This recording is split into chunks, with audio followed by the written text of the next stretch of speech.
여러분 안녕히 주무셨습니까? 우리가 잠든 사이에 어떤 일이 있었을까요? 저희 굿모닝 글로벌과 함께 챙겨보시죠. 자, 이번 주 미국 주식은 이제 이 추수감사절 연휴를 앞두고 있죠. 그러다 보니까 좀 다소 소강 상태를 보이고 있는 가운데 하루하루 상승과 하락을 오락가락하고 있습니다. 어제까지만 하더라도 하락했던 미국 증시는 오늘은 3대 지수 모두 상승한 채 마감을 하게 될 것 같은데요. 오늘 상승에는 이유가 있었습니다. 일단 금리 인상의 속도 조절에 대한 기대감뿐만 아니라 소매 유통업체들의 실적이 좀 괜찮았다는 점, 이런 것들이 영향을 미쳤습니다. 금리부터 한번 살펴보자면 클리브랜드 연은 총재가 이번에는 이제 금리 인상의 속도 조절을 하는 게 지금 시점에서는 합당해 보인다라는 발언을 하면서 시장 전반적으로 긍정적인 분위기가 나타났고요. 자, 덕분에 달러 강세가 다소 주춤하고 그리고 고금리도 좀 주춤한 가운데 시장은 전반적으로 초록색 불을 켰습니다. 자, 전체적으로 보자면 11개 섹터 가운데 11개 sek터가 모두 다 올랐으니까 시장 전체가 다 같이 올랐다고 보시면 될 것 같고요. 자, 그 가운데 가장 상승 탄력이 좋았던 부분을 찾아보자면 초록색이 가장 짙은 부분이죠. 바로 여기입니다. 여기가 에너지 섹터인데요. 어제까지만 하더라도 사우디아라비아를 비롯한 오펙 플러스 국가들이 증산을 할 것이라는 설이 나오면서 좀 급락을 하게 됐었는데 이게 아닌 걸로 좀 돌아서면서 유가가 다시 반등하고 있습니다. 유가 반등과 함께 에너지 섹터가 가장 강력한 상승 탄력을 보였고요. 자, 그 다음으로 좀 초록색이 짙은 부분을 살펴보자면 바로 이쪽입니다. IT 섹터인데요. 애플, 마이크로소프트 이런 빅테크뿐만 아니라 다른 IT 기업들도 다 같이 오르고 있습니다. 특히 여기에서 엔비디아와 AMD 이 두 가지의 기업의 경우에는요. BMO에서 시장 수익률 상회로 투자 의견을 상향 조정하면서 긍정적인 모습이 나타났고요. 거의 4% 넘는 상승 탄력을 현재 보여주고 있습니다. 자, 여기에다가 앞서 말씀드렸던 것처럼 달러 강세가 다소 주춤하고 10년물 국채 금리도 좀 하락하는 모습을 보이면서 IT 섹터가 긍정적인 모습을 보였다는 점 보시면 될 것 같습니다. 자, 여기다 이제 여기서 잘은 안 보입니다. 워낙 섹터가 작다 보니까 그런데요. 소매 유통업체들의 실적 발표가 바로 이쪽에 있었습니다. 베스트바이가 이날 실적을 나쁘지 않게 발표를 했고요. 딕스 스포팅 굿즈라고 해서 스포츠 용품 업체들도 그다지 나쁘지 않은 실적을 발표했습니다. 바로 이 부분인데 그래서 이쪽의 실적도 좋다 보니까 시장의 움직임도 나쁘지 않았습니다. 자, 이런 식으로 시장이 좀 전반적으로 상승한 채 마감을 하게 될 것 같은데요. 그렇다면 지난 밤 사이에 자세하게 어떤 일들이 있었는지는 저희 굿모닝 글로벌과 함께 차차 살펴보시길 바라겠습니다. 지금 바로 시작하겠습니다.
미국 시장에서 지난밤 사이 가장 뜨거웠던 핵심 이슈들 분석해 보겠습니다. 애프터마켓 시간이고요. 오늘도 김태수 미국 세무사 화상 연결돼 있습니다. 안녕하세요.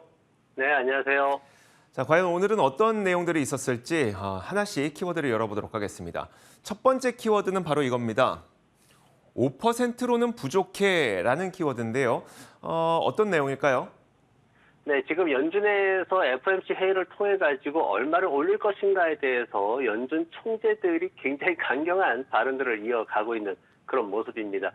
지금 현재 이제 연준 총재들은 앞으로는 조금 더 적게 인상할 것이다, 뭐 이런 얘기들도 같이 하고 있는데 경제적인 부작용, 즉 경기 침체를 미국 경제가 어느 정도 이렇게 흡수할 그럴 시간을 줘야 된다, 이런 측면에서 얘기를 하고 있습니다. 지금 12월 13일, 14일 이틀 동안 연준의 FOMC 회의를 앞두고 있는데 로레탄 메스터 총재 같은 경우에는 지금 하는 얘기가 더 작은 금리 인상으로 전환을 할 수 있다. 그래서 이제 0.5%포인트 정도를 지금 인상할 것으로 예상한다고 CNBC를 통해 가지고 말을 했고요.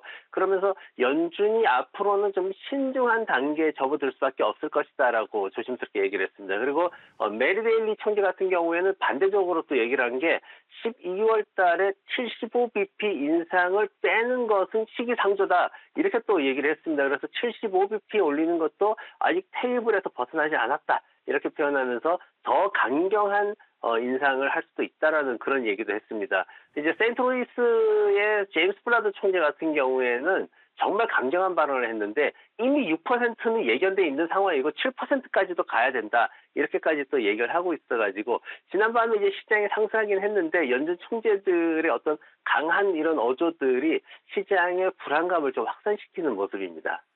결국은 조금 더 작은 폭으로 금리를 인상할 수 있을지언정 더 오랫동안 더 높이까지 금리를 인상하겠다는 말들을 계속 연은 총재들이 하고 있는 것 같거든요. 그렇다면 이건 시장에는 어떤 영향을 미치게 될까요?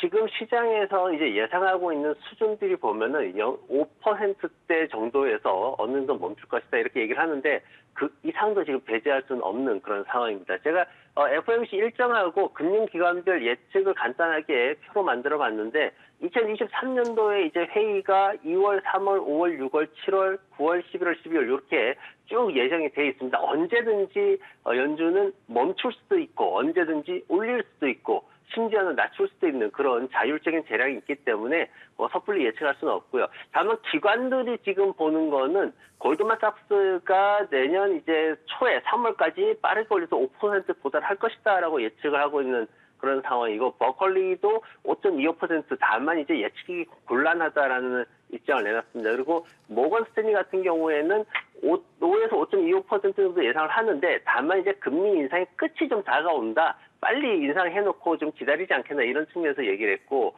그리고 이제 TD 증권이라든가 이제 뱅크 오브 아메리카라든가 이번 달 12월 달에 50bp 인상하고 나서 5.25% 수준으로 그렇게 예상을 하고 BNP 같은 경우에는 굉장히 좀 강경하게 보고 있습니다. 12월 달에 75bp 인상할 수도 있다 이렇게 또 강하게 보고 있는 측면이 있고요.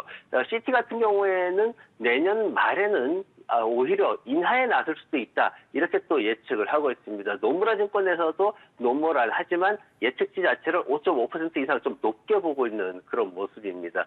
그래서 시장에서 지금 이제 전반적으로 이렇게 기관들이 예측을 하고 있고 시장에서 기대하는 부분에 대해서 CME 그룹에서 이제 조사를 좀 한 게 있는데 평균치가 5에서 5.25% 정도 수준이 될 것이다. 그런데 봤더니 5.25% 이상도 사실은 무시할 수 없는 수준이고 6%에 대한 의견들도 있더라. 이렇게 지금 조사가 됐습니다. 그래서 최근에 뭔가 금리를 좀 안정적으로 유지를 좀 하는 그런 분위기가 좀 연출이 되고는 있지만 그래도 시장에서는 2023년도에 경기 침체나 이런 것들에 의해서 어떻게 달라질지 모르기 때문에 좀 주의가 필요하다. 이렇게 좀 경고를 많이 하고 있습니다. 네, 알겠습니다.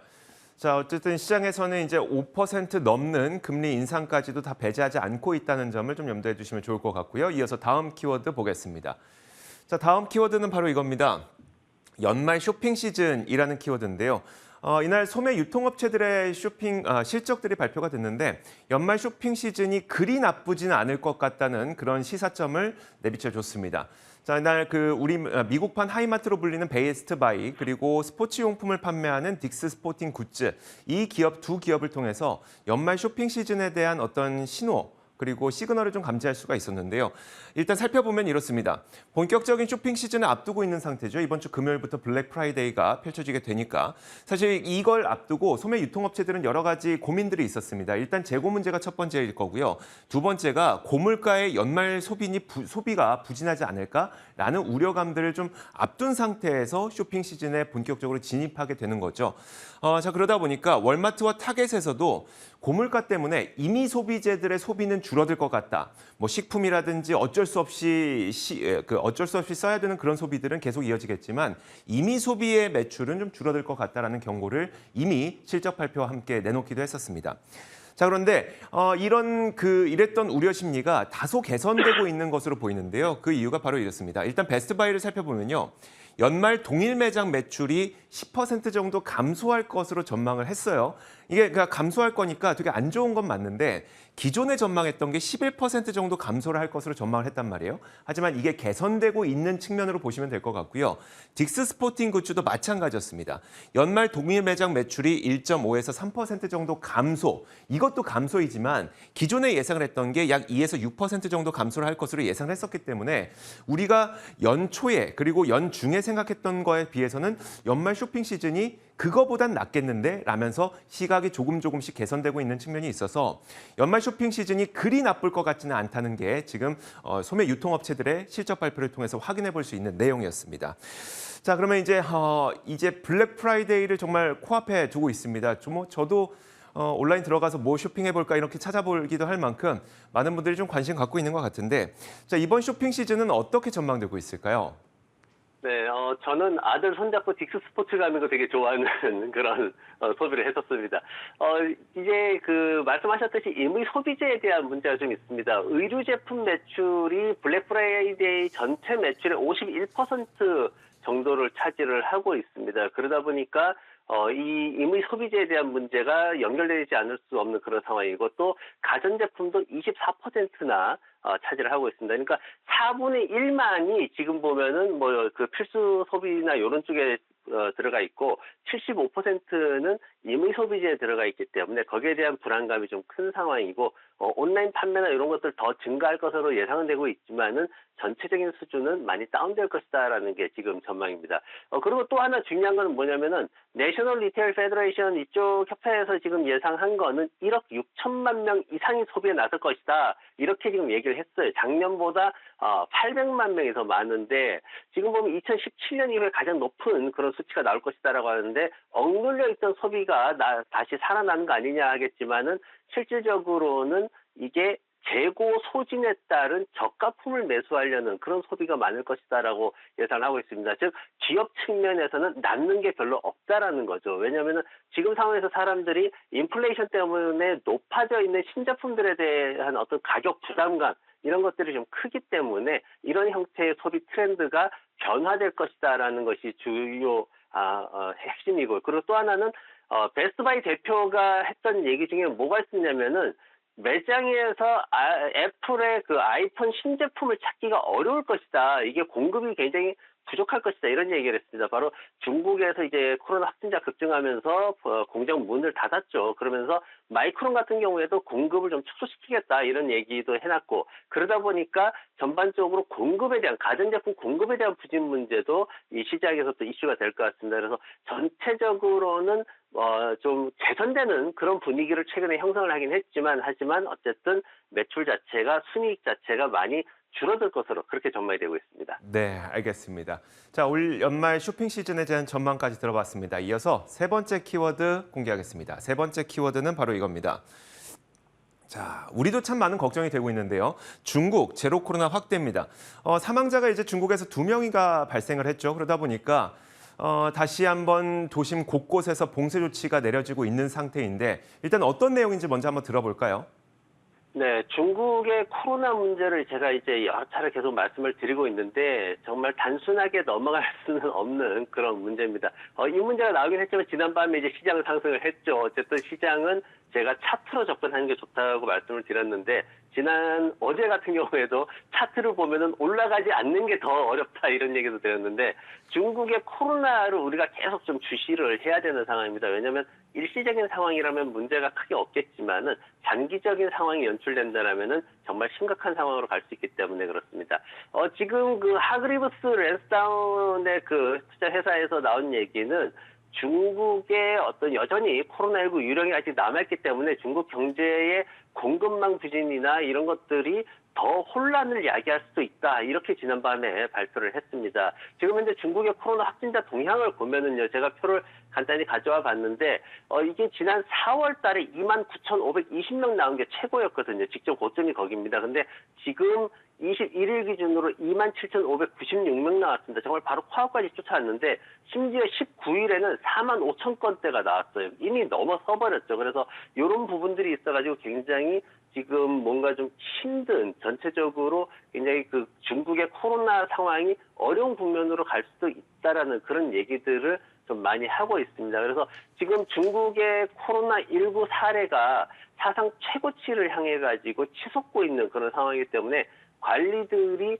중국 전역을 봉쇄해야 된다. 이렇게까지 지금 발언을 하고 있습니다. 지금 베이징 같은 경우에는 인구가 한 340만 명 있는데 여기 이쪽에 보면은 이제 그 차오양이라는 곳에서 사업체들을 모두 폐쇄시키는 이런 상황까지 몰고 가고 있습니다. 정말 사람이 먹어야 되는 이런 음식이라든가 이런 필수 사업을 빼고는 나머지를 전부 폐쇄시키는 상황이고요. 그리고 레스토랑이라든가 아니면 유흥업소 자체도 전부 이제 폐쇄를 시켰습니다. 거기에다가 주민들한테는 또 전부 재택근무해라. 이렇게 지금 얘기가 나와가지고 그걸 강제적으로 지시를 하고 있습니다. 노무라에서는 이런 거에 대해 가지고 지금 중국이 기록적인 수준의 봉쇄 조치를 진행을 하게 될 것이다 하고 있다. 이렇게 지금 표현을 했는데 베이징 질병통제예방센터에서도 얘기를 한 게 지금 현재 이제 상승하고 있는 확진자가 급증하고 있는 이런 국면들이 가장 복잡하고 도전적인 환경에 중국이 직면해 있다. 그렇다 보니까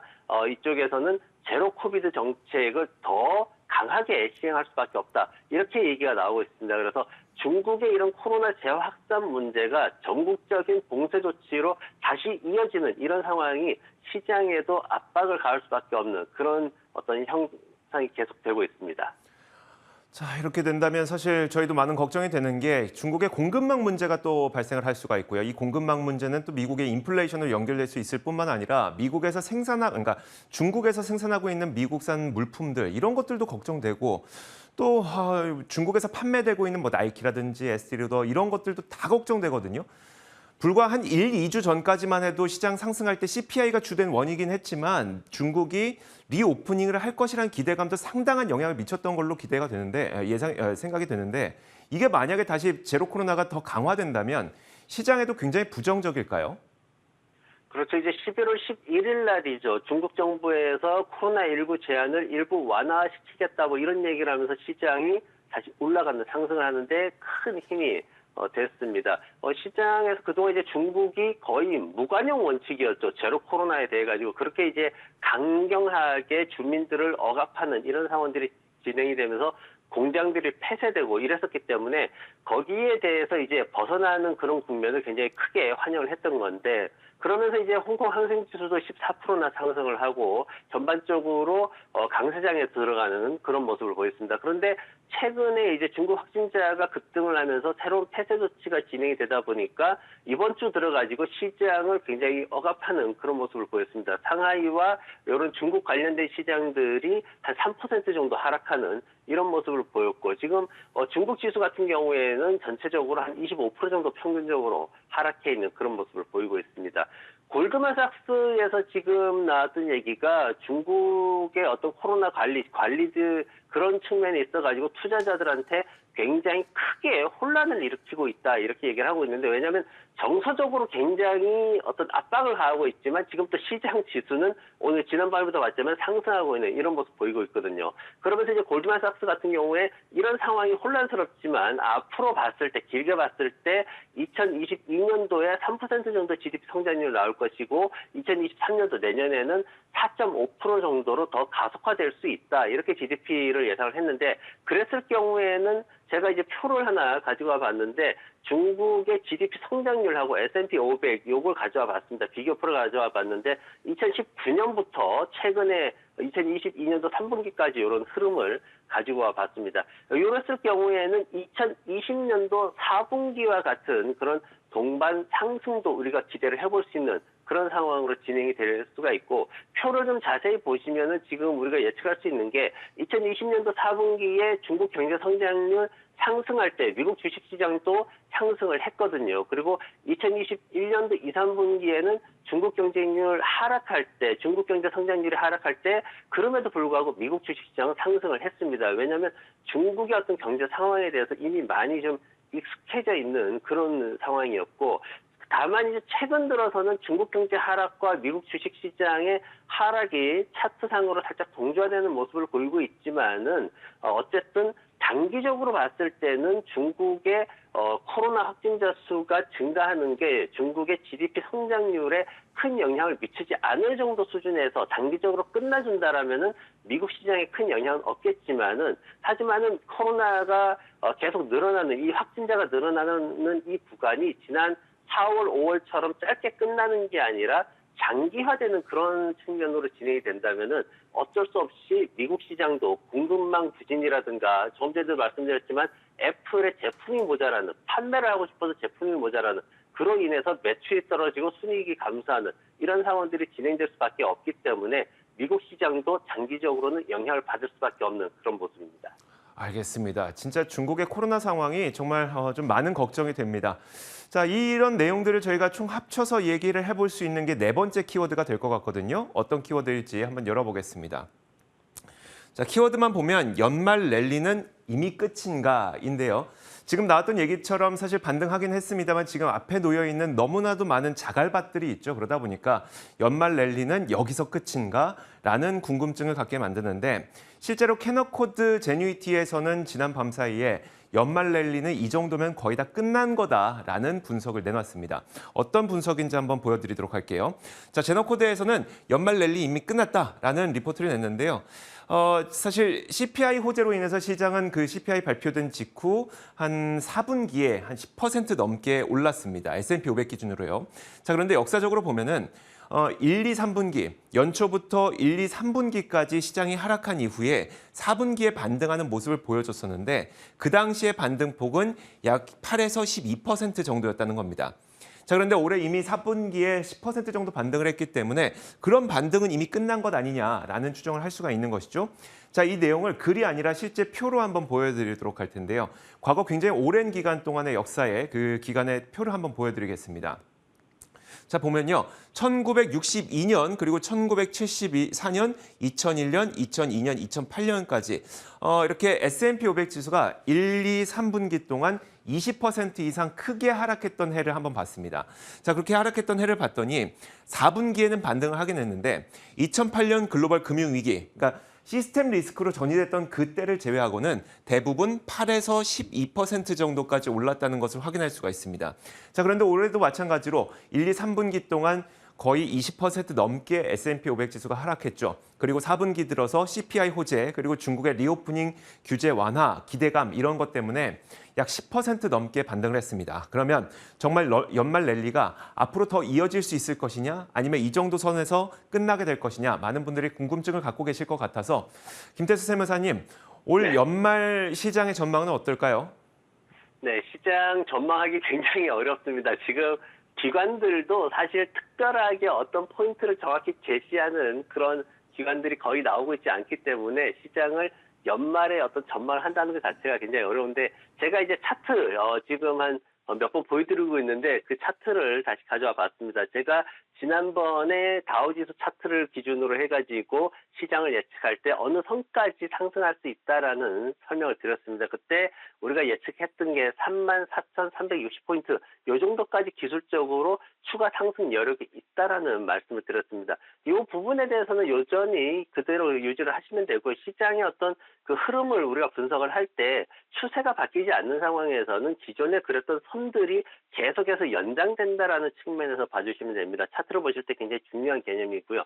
지금 34,000포인트 지금 접근을 했는데 여기서부터는 매물대가 강력하게 존재를 하고 있습니다. 그래서 이 매물대라는 거는 어떤 의미를 갖냐면은, 여기에서 만약에 불안 심리가 되면은 매물대, 즉 34,000포인트대에서 매수한 사람들은 더 이상의 손실을 보기 싫기 때문에 곧바로 손절매를 하게 됩니다. 그러면 거래량이 늘어나면서 지수가 순간적으로 툭툭 빠져버리는 그런 모습을 보일 수가 있습니다. 그래서 언제든지 다우지수 기준으로 1000포인트 정도는 언제든지 하락할 수 있는 그런 상황임을 항상 염두에 두고 있어야 되고, 지금 현재 기준에서 보면은 어떤 그 중국의 코로나 확진자가 급증하고 있는 이런 상황들, 이런 것들, 그리고 블랙 프라이데이가 과연 얼마만큼 우리가 기대하는 수준을 맞출 것인가, 이런 부분들, 그런 것들이 있어가지고 당장 어떤 큰 등락을 보이기는 어려울 것으로 보여지고 있습니다. S&P 500 차트도 비슷한데 지금 골드만삭스 같은 경우에는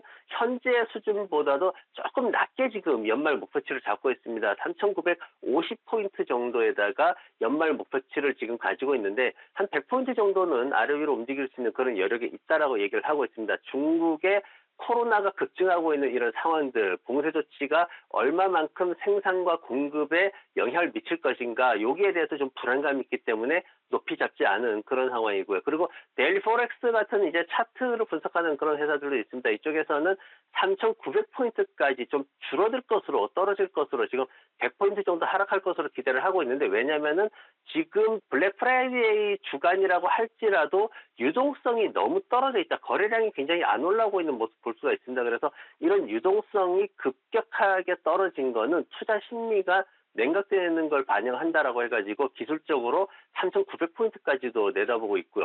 로이트에서는 지금 새롭게 하나 짚어놓은 게 뭐냐면은 4분기 실적 전망이 부진하게 나올 수 있다는 걸 짚었습니다. 제가 조금 전에 재고를 처리하면서 이제 매출이나 수익이 떨어질 수밖에 없는 그런 상황이 진행될 수 있다라고 말씀드렸는데, 역시 4분기 실적 전망은 이제 12월 중반으로 갈수록 또 나오게 되죠. 그러면서 4분기 실적 전망이 부진하게 나올 수밖에 없는 상황이기 때문에 추가 하락이 불가피하다, 이렇게 지금 예상을 하고 있습니다. 그래서 전체적으로 봤을 때는 추가 상승에 대한 모멘텀이 있다라거나 강력한 어떤 그 상승세를 기대하기보다는 지금 현재 수준에서 유지하는 수준, 아니면 조금 더 낮추는 수준, 이 정도에서 어떤 연말의 목표치를 좀 기대를 하고 있습니다. 네, 알겠습니다.